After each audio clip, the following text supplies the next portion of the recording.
Good morning, friends.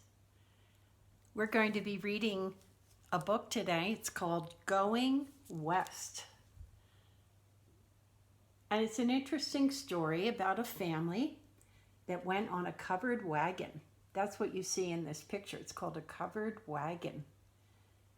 And they went many, many miles together to travel across our country. So this one is called Going West.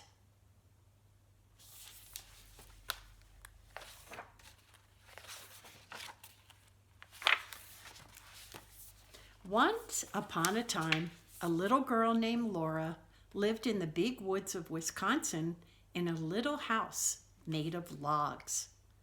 Laura lived in the little house with her pa, her ma, her big sister Mary, her baby sister Carrie, and their good old bulldog, Jack.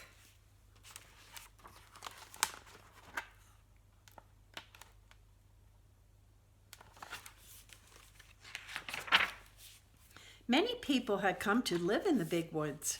Almost every day, Laura and Mary stopped their playing to look in surprise as a wagon slowly went creaking by.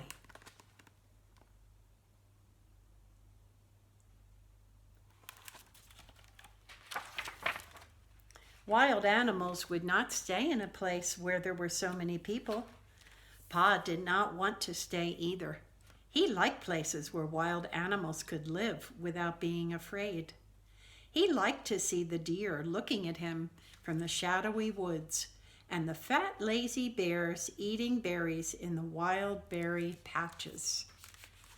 So you can see him behind a tree watching the bear. Bears like berries. One long winter evening, Pa told Ma he was going to take the family to live in the West. In the West, there were not as many people.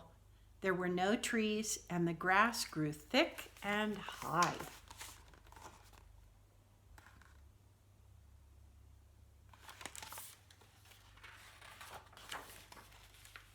So Pa sold the little house in the big woods.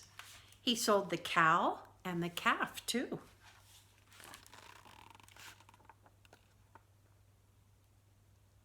He had to do that because they couldn't really take the animals with them when they traveled in their covered wagon. Pa made hickory boughs and fastened them to the wagon. Ma helped him stretch white canvas over the boughs to make a covered wagon for the family to travel in. Then they packed up everything in the little house, except for the beds and tables and chairs.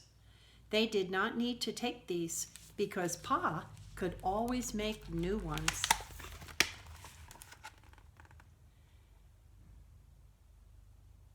So if we were going to move to another place, we would use our car or a truck. But back then, they didn't have those things. So they used their covered wagon. Then one morning, before it was even light outside, Ma gently shook Mary and Laura until they woke up.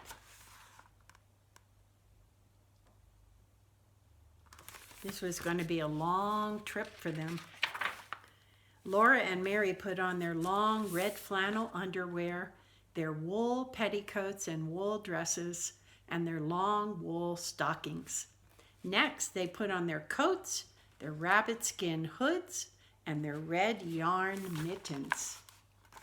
They had to dress very warm because it was going to be a lot colder where they were going.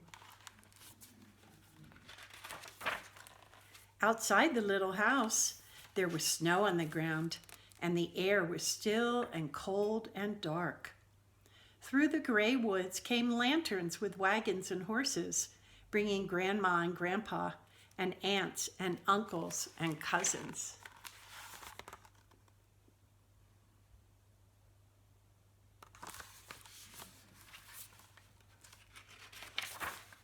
Mary and Laura held on tightly to their dolls and did not say a word. Grandma and the aunts hugged them and kissed them and kissed them and hugged them, saying goodbye.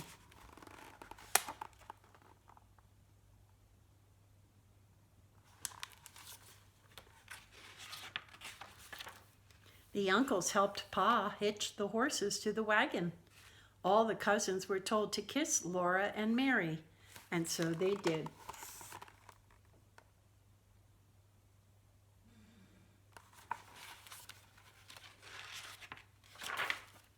Then Pa picked up Mary and Laura and set them in the wagon.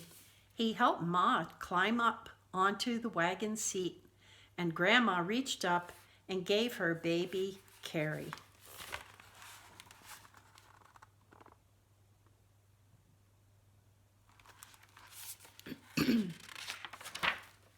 Off went the wagon, and the little house in the big woods stayed inside the log fence, behind the big trees that Mary and Laura liked to play under. And that was the last they saw of the little house.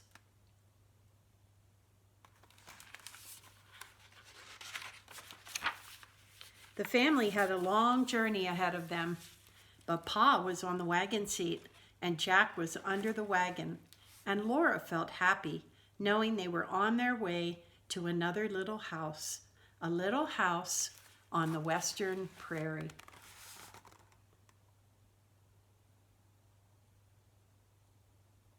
So they had a big adventure ahead of them. And it's hard to leave people that we love when we go on a journey like that, because it wasn't easy for them to be able to come back. So they knew they wouldn't see their families for a long time. So friends, I'll be reading 3 more stories about this family and the adventures that they had on their trip. Have a wonderful day.